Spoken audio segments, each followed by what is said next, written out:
Father McKenna never spoke about what happened in Cedar Falls that October night in 1983, not until the cancer took his voice, and he had to write it all down with shaking hands before the end came. It started with baby Sarah Morrison. The infant was born clinically dead, blue, cold, no heartbeat for 7 minutes. But when Father McKenna arrived at Mercy General to perform last rites, something impossible happened. The baby's eyes snapped open, ancient and knowing, and she spoke in a voice that made the heart monitors flatline. I remember the songs before creation. I remember when light first spoke to darkness. I remember, then silence, forever. As if invisible fingers had touched her lips. The next night, the whole town heard it. Not thunder, not wind. Something between church bells and the screaming of 1,000 birds. The sound came from above, from a sky that had gone completely black, swallowing even the streetlights. Father McKenna rushed outside and froze. Something vast hung over Cedar Falls. At first, he thought it was a storm cloud lit by lightning, but the light was too regular, too bright, and in its glow he saw them. Wings, hundreds of wings, thousands. They stretched from horizon to horizon, each feather blazing with cold fire. Between the wings, eyes, not 2 or 10, but countless multitudes, each one the size of a house, all focused downward on the sleeping town. Gabriel, McKenna whispered, and the name burned his tongue. The entity spoke, its voice like breaking glaciers, like the birth cry of stars. I have come for souls that remember too much. That night, 3 residents of Cedar Falls vanished. Not died, vanished. Tom Bradley, the mailman. Mrs. Chen from the flower shop. Young Danny Martinez, barely 18.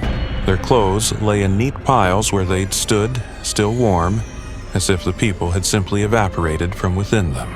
The only trace McKenna found were impressions in the earth, gentle depressions, as if enormous hands had reached down from heaven and lifted them away with infinite care. On the 3rd night, the Archangel descended closer. McKenna could see its face now, if it could be called a face.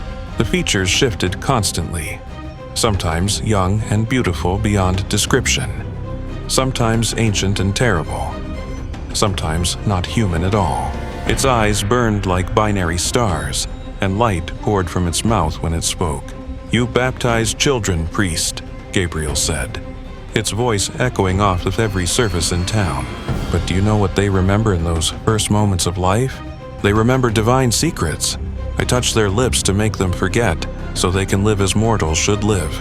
McKenna understood with growing horror. The 3 who'd vanished. He'd baptized them all. 40 years ago, when they were newborns. And somehow, Gabriel had failed to steal their memories then, leaving them with fragments of celestial knowledge. But some remember too much, the Archangel continued, its 600 wings rustling like autumn leaves. Some begin to speak of what they saw before birth. These must be recalled. What about the rest of us? McKenna managed to ask through chattering teeth. Gabriel smiled, and that smile was more beautiful than sunrise and more terrible than nuclear fire. The rest will forget this night. All will forget, except you, priest. You will remember, so you will know. I am always watching. When a child is born who remembers too much, when someone begins to speak of heavenly mysteries, I will come. The entity vanished, leaving only the smell of ozone and the faint sound of bells ringing somewhere beyond the edge of the world. Father McKenna lived another 40 years. He baptized hundreds of children, and every time a newborn looked at him with eyes too old for their face, the old priest would whisper a prayer and listen to the sky, waiting for the sound of wings. Some knowledge is too dangerous for human souls, and there are watchers who ensure we forget it, no matter how gently they must take us home.